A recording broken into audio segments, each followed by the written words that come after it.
Welcome to Leading While Human, a space where we explore the evolution of leadership rooted in belonging, courage, and people first practices. This is Sean Gaillard, and I am here with my co pilot and thought partner and friend, Sonia Matthew. And today we are joined by Sabrina Henry, an advocate for human equity, an educator, a speaker, and a community builder who is helping to create brave spaces where educators are seen, heard, and empowered. I'm just so excited to have you here, Sabrina. So welcome to you.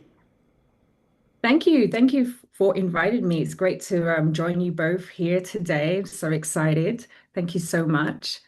And I'm just to mention that I'm a community engagement manager for ISTE+ASCD. Yes. Mhm. Yes, at which I'm a proud member of, and I love your backdrop that you've got there. And as we speak, and when this records, or when it drops later in June, we will be a little bit closer to the big event, the conference, the ISTE ASCD conference that's happening in Orlando. And I was very fortunate to have met you in person last year in San Antonio, and I know as an ISTE ASCD community leader and proud member and advocate, just the great things that you're doing for several communities to make them feel seen and safe and heard and mattered. And I know Sonia has got a little bit to share about your bio, and we'll go to Sonia. Thank you, Sean. Welcome again, Sabrina. We're so excited that you are here with us as the pro in community engagement. Now, when is that conference in June? What date is that?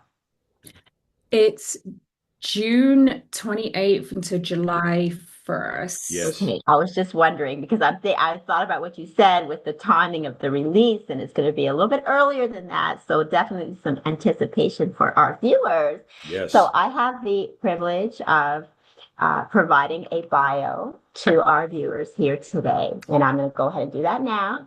Sabrina Henry brings more than 2 decades of experience spanning high energy brand marketing in New York City and classrooms across London, Brooklyn, and Connecticut.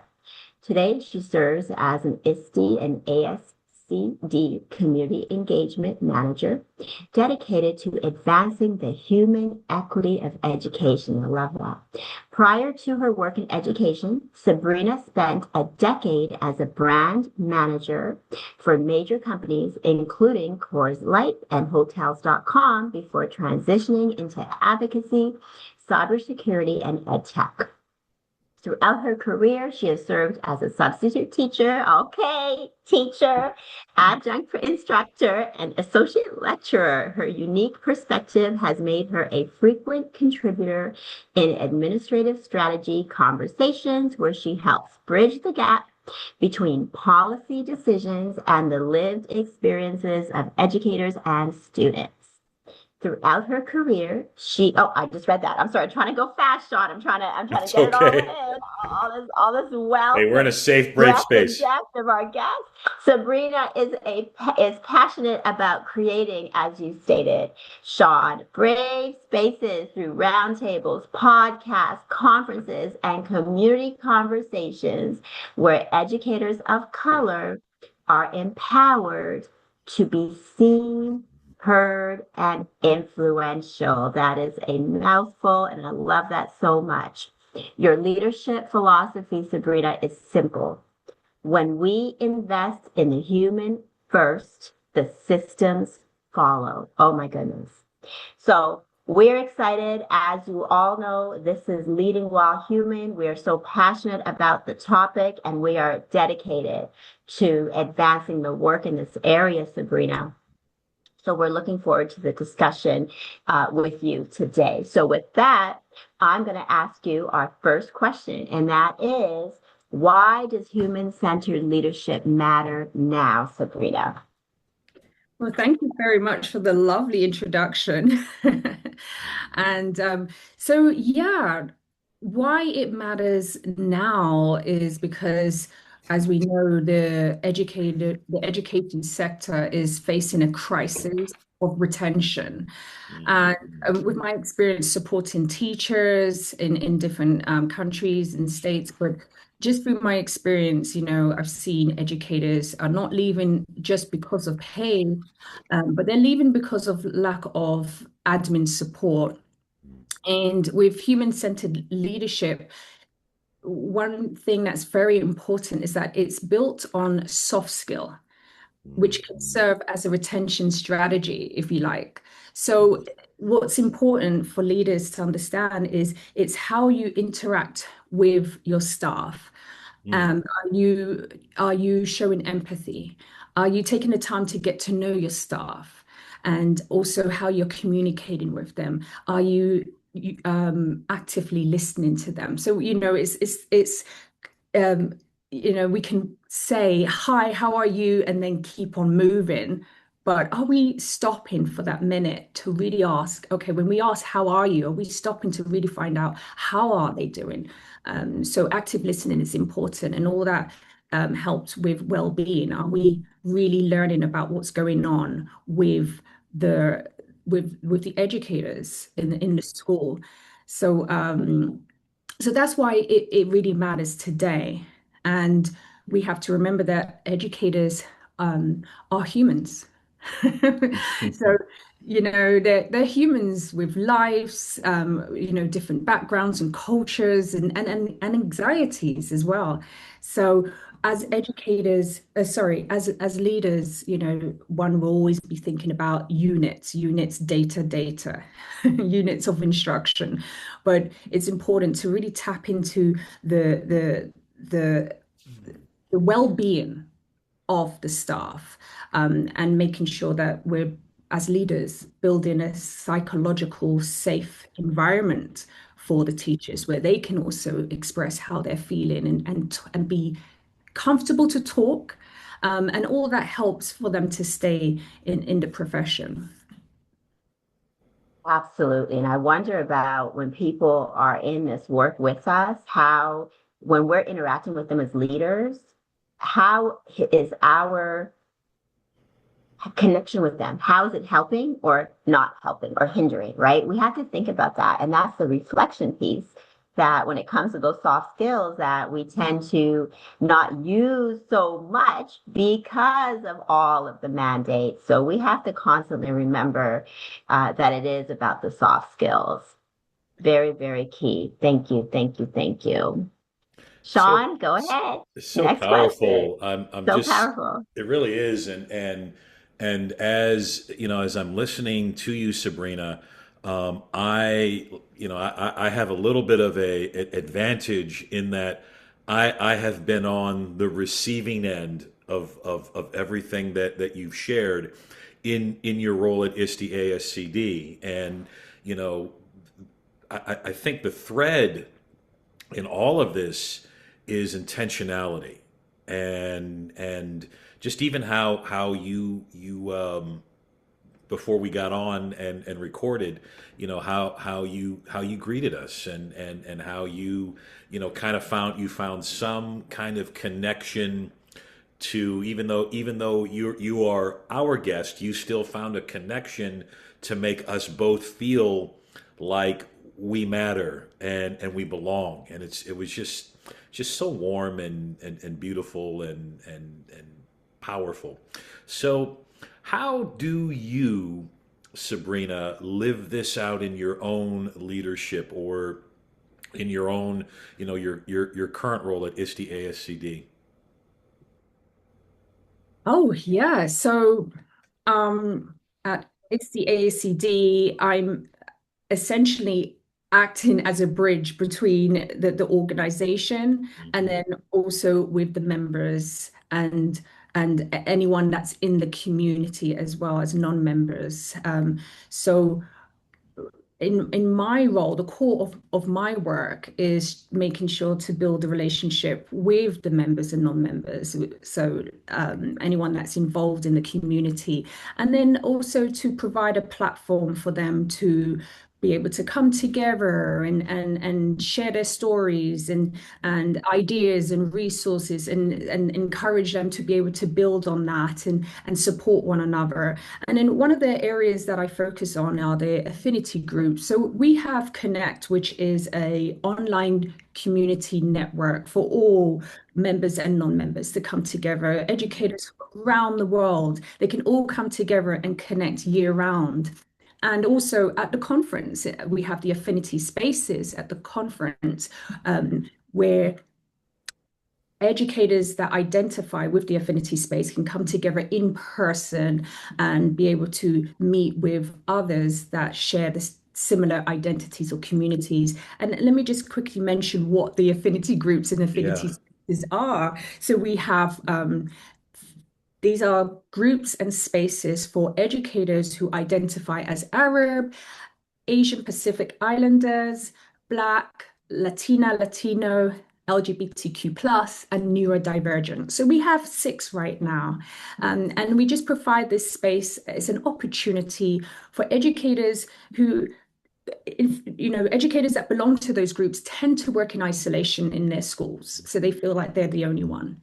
Hmm. And by creating this space, we give them the opportunity to connect with fellow educators who share similar identities, and they can share their lived experiences, what's going on in their schools, or how the challenges that they are facing in the workplace. And then they can also explore diverse perspectives. So I really enjoy being able to provide this platform and also allow educators and the volunteers, which are called ISTE+ASCD community leaders, we allow them to also share their voice. So we host roundtable discussions so that they can come together and talk about anything that they are facing, any areas of struggle.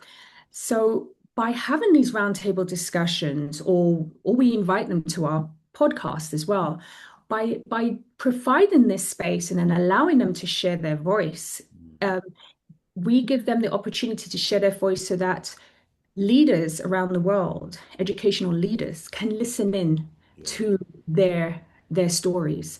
And oftentimes leaders might be only thinking of, okay, diversity quotas, let's just meet our quotas. We've got to hire this number of educators that belong to, a particular diverse group. But you also need to understand their struggles. And the only way is by listening to their stories. And that's through the roundtable discussions or the podcasts, interviews. And then it helps when leaders listen in, it helps them to understand and be able to lead with empathy, by listening to these stories. So that's a very important system that we have built here at ISTE+ASCD for educators around the world. It really is powerful, and I thank you for sharing that. And there are, in our show notes, we'll we'll put down the various websites and ways that folks can connect, and I can tell you, just as a member and knowing some of the non-members that you all work with, is that there truly is a sense of belonging. I'm going to the conference in Orlando. I'm going by myself. Sonia won't go with me. That's okay, Sonia. I know you're busy and you've got a busy. I'm just messing, but I do know that even though I'm going by myself, the way that the conference is designed is that I will never feel alone. Yes, there's going to be hordes of people and things and events and giveaways and people are looking for swag, but there are intentional spaces, intentional moments that are built into the conference, just as it's built into the membership experience that do make you feel belonged, and that you don't feel isolated or alienated. So I'm looking forward to just kind of, and I always try to find a moment in the conference or several moments where, all right, I'm going to go here because, and even though I may not be, I'm by myself and I don't have a team or whatever, I know that I'm going to feel welcomed and invited and belonged, and I'm going to learn something. So, and again, all of that is in this kind of intentional mindset that you all, that I believe that you all have done beautifully amidst the challenges of merging two large organizations together and creating common ground for everyone.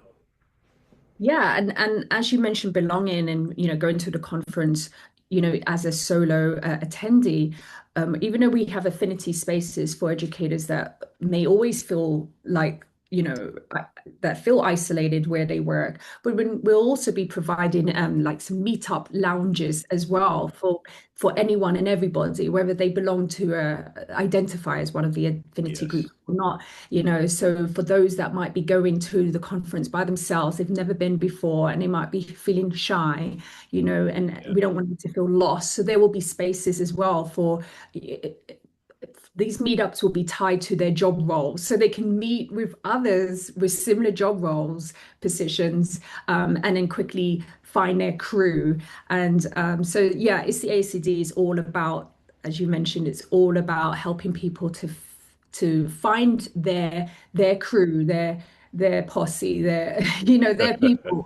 And Yes. whether it's year round on Connect or at the conference in person, that's very important. And and as leaders, it's also important with new members of staff is to help them feel like they belong, because it's daunting when for a teacher when they first join a school, and an education institution is huge. You got hundreds of staff members, so it can be very scary as well for a new teacher, and that's something for leaders to really pay attention to.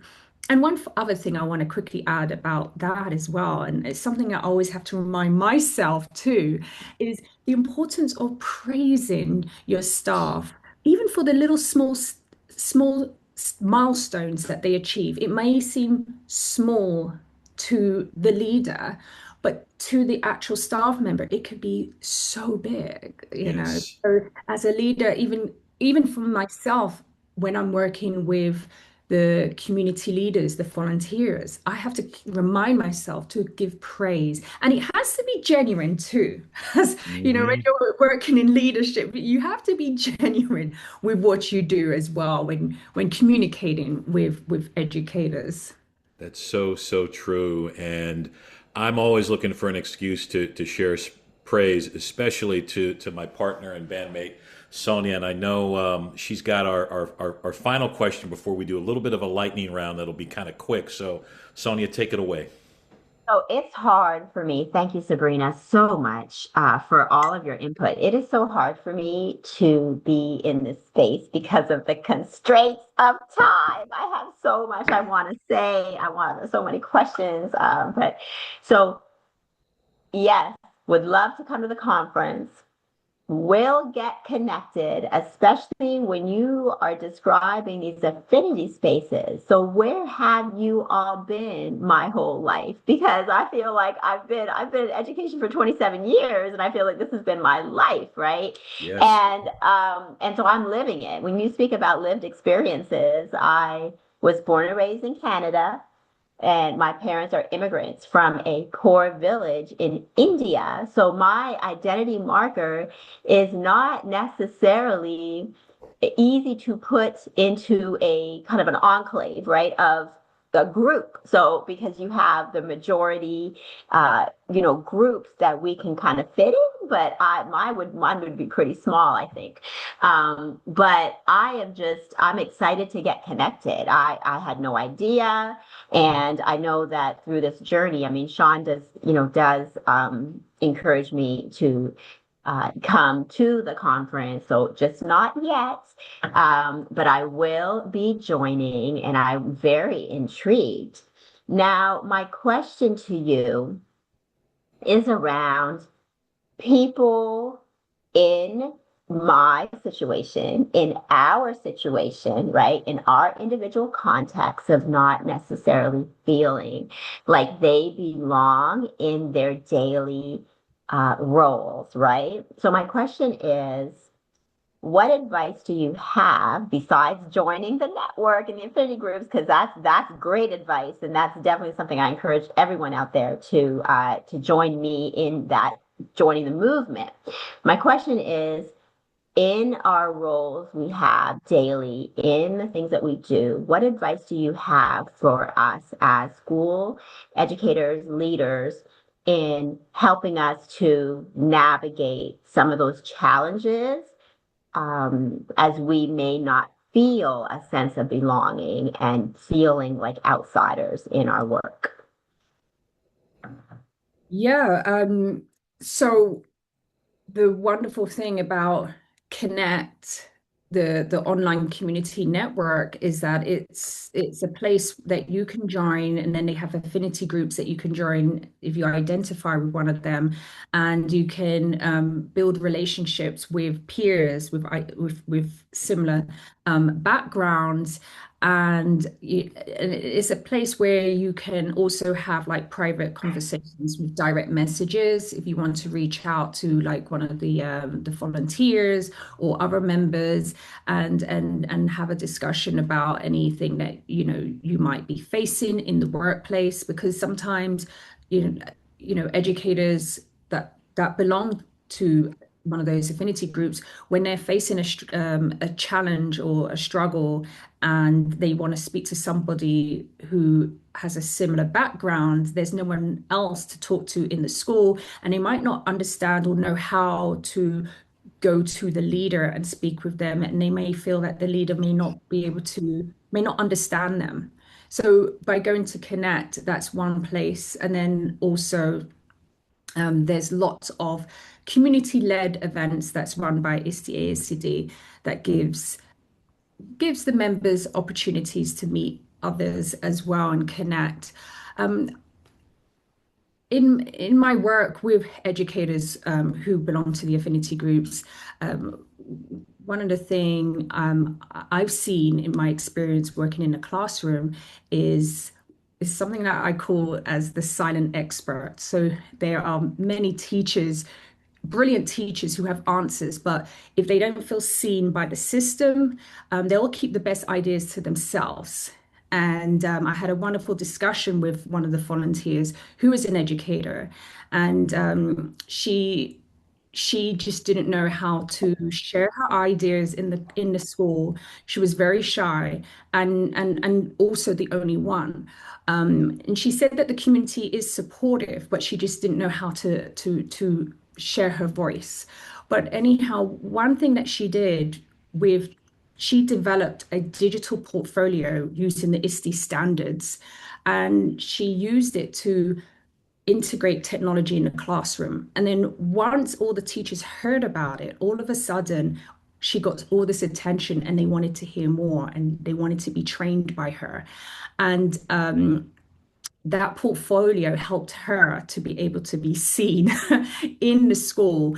And then also the leader took notice of her and allowed her to speak, and it led to a promotion. And it was just wonderful hearing this transformation from um, an observer, a quiet observer in the school, being the only one of color in that school, to someone that the admin now pays attention to. So for leaders, they just need to make sure that they try to tap into all of their educators and listen to them, even if they don't feel they have anything to share. Just spend the time with every educator and just listen to them and hear what they have to say.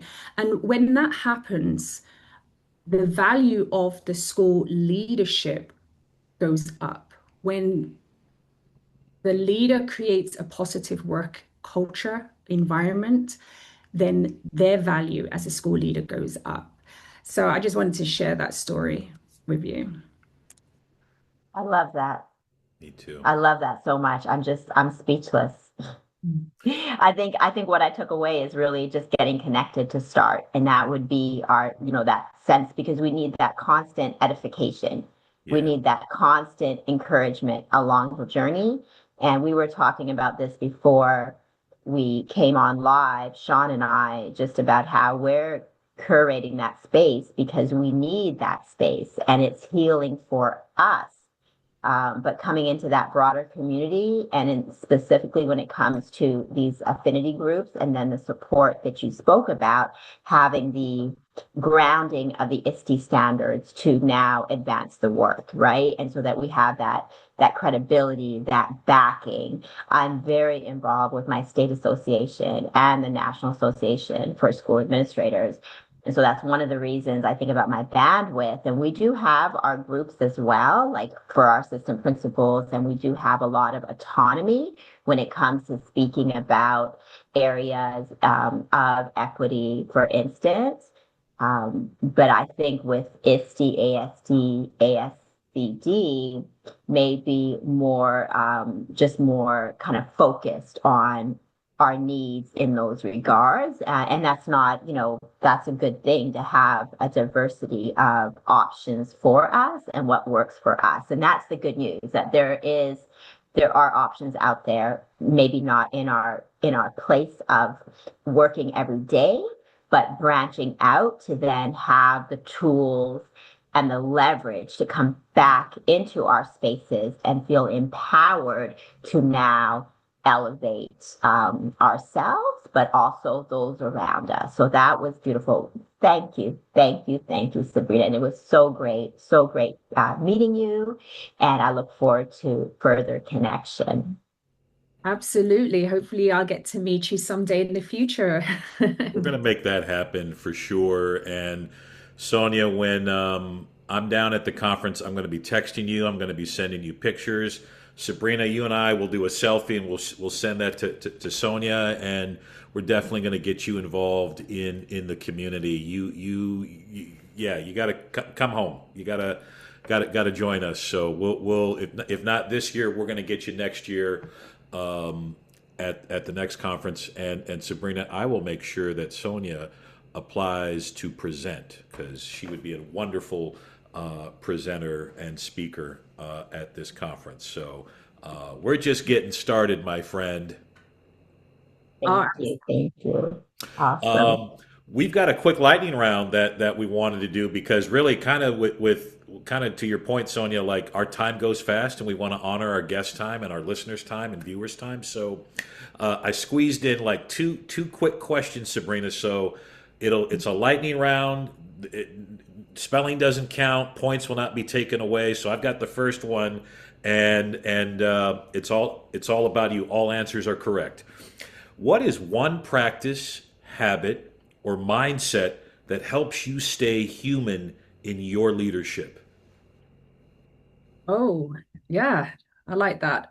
So practice, as I mentioned, giving praise, Yes. even though it seems small, it might be small, but to that person, it could be really big.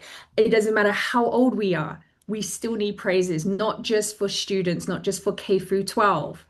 Adults need praises every day. So that is one. Did you ask for two or one? Just one. So yeah, that's as much as you'd like. But I know Sonia's got the next lightning round question. Hit it. Okay. What gives you hope right now? What gives you hope, Sabrina? Oh, what gives me hope?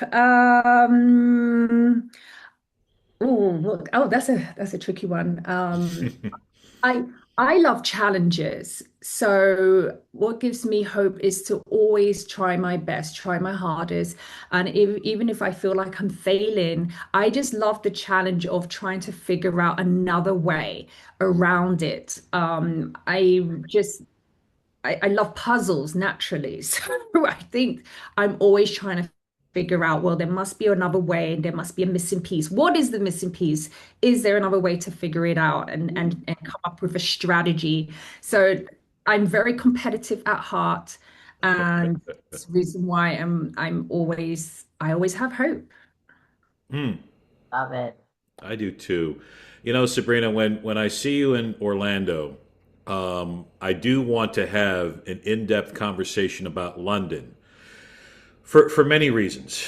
There's kind of one reason in particular. Clearly, I've never been, and I've always wanted to go, and it is on my bucket list. But you know, I've been cradling my Beatles mug, um, in the course of this conversation. So I want to talk London. I want to talk about the places to go, and then we need to figure out a way that we can plan an ISTE+ASCD event in London. We're going to make this happen Oh, somehow, and it will be Beatles related, and we're going to get Sir Paul McCartney and Sir Ringo Starr to attend. So just just fasten your seatbelt for that conversation. It's coming. absolutely. And we can arrange a photo shoot on that zebra crossing, we call it, where they do the walk. We call it the zebra crossing. Oh, I love that. Yes, the zebra. Yes, absolutely. Abbey Road, the zebra crossing. Oh, oh man, I'm so excited. All right. Yes, and it's going to happen because she loves figuring it out and making a way and We've making got it to possible. we're So going to do she's this. going to figure We're going to bring the neighborhood to ISTE ASCD, all the London neighborhoods. We're coming for you. Shepherd's Bush, St. John's Wood, we're coming for you. So you didn't think I knew that, but I do. All right. Sabrina, thank you for joining us today and for sharing your perspective on human equity, brave spaces, and the importance of helping people feel seen, valued, and influential, all through the lens of just simply praising someone. To learn more about Sabrina's work, connect with her through ISTE ASCD and follow her ongoing efforts to create spaces where educators and leaders can bring their full humanity to the work. Thank you for spending time with us on Leading Well Human, Sabrina, because leadership is not about just what we do, it is about how we show up for people. This is Leading While Human. Thank you for tuning in. Thank you, Sabrina. Thank Thank you. you so much.